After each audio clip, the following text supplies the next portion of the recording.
विधायक है प्रदीप बत्रा, उनके बहन और जीजा को हरिद्वार पुलिस द्वारा गिरफ्तार कर लिया गया। उन पे क्योंकि उनकी कुछ आपसी संपत्ति का मामला था तो उन पर बहुत सारे मुकदमे करा करके विधायक ने उन्हें गिरफ्तार करा दिया। मैंने एक पोस्ट इस निमित्त अपनी फेसबुक के पोल से डाली। उस फेसबुक पोस्ट से तिल मिला के विधायक ने अपना एक कर्मचारी प्रशांत राणा मेरे कार्यालय में लगभग 5:30 बजे के करीब भेजा।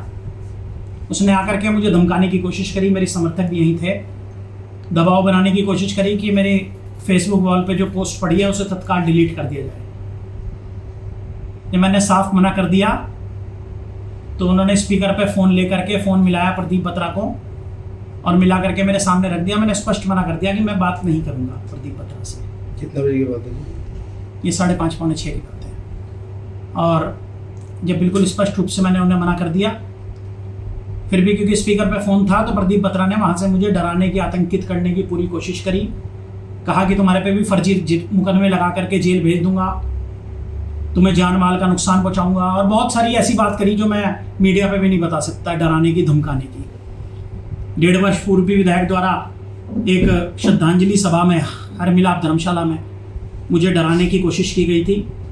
उस समय मैंने पत्रकार वार्ता करी थी, कोतवाली गया था, तहरीर भी दी थी, लेकिन पुलिस द्वारा उसमें भी कोई कार्रवाई नहीं की गई। विधायक रुड़की का मंत्री बनने के बाद इतना बेकाबू हो गया है कि जहां हम कहते थे भ्रष्टाचारी है, लोगों की संपत्ति कब्जाता है, ये तो साथ साथ क्रिमिनल मामले में भी सबसे आगे निकल गया। मुझे अपनी जान माल की सुरक्षा का अब विशेष रूप से ख्याल रखना पड़ेगा। बड़े बड़े क्रिमिनल और पूरा प्रशासन उसके हाथों की कठपुतली बन करके खेल रहा है। ये विधायक निश्चित रूप से शहर के लिए खतरा बन चुका है।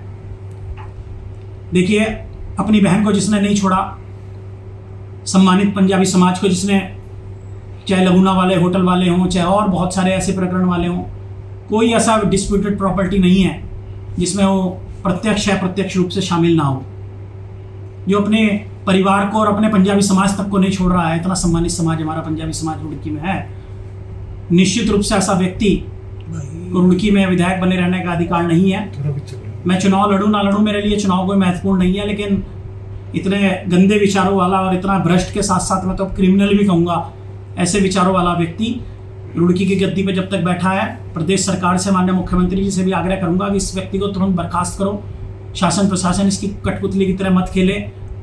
ये क्रिमिनलों का साथ लेकर के अपने आप को बहुत बड़ा इस समय माफिया बन चुका है और मुझे इससे जान माल का पूर्ण रूप से खतरा है।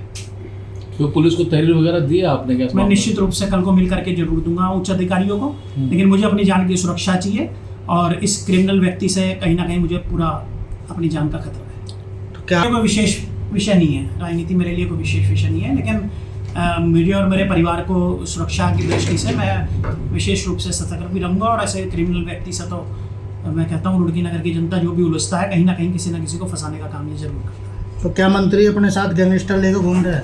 निश्चित रूप से आप समझिए कि बदमाश के साथ साथ प्रशासन हर तरीके से वो इस समय क्योंकि ताकत में है, अंधाधुंध उसने क्योंकि डिस्प्यूटेड लैंड का काम करके बहुत बड़ा माफिया बन चुका है। उनके इतने सारे मुकदमे हैं, सारा ग्रुप के मुकदमे हैं, खानापुर के 2023 में, 2025 में मैंने पुलिस को भी भेजे हैं। उनमें आज तक कोई गिरफ्तारी नहीं हुई। 3 साल से 420 की चार्जशीट लगी हुई है, कोई गिरफ्तारी आज तक पुलिस ने नहीं की। सब सत्ता के दबाव में है और जहाँ पुलिस को गिरफ्तारी करनी चाहिए वहाँ गिरफ्तारी नहीं हो रही है और मेरे जैसे शरीफ आदमी को धमकाने का और डराने का प्रयास किया जा रहा है।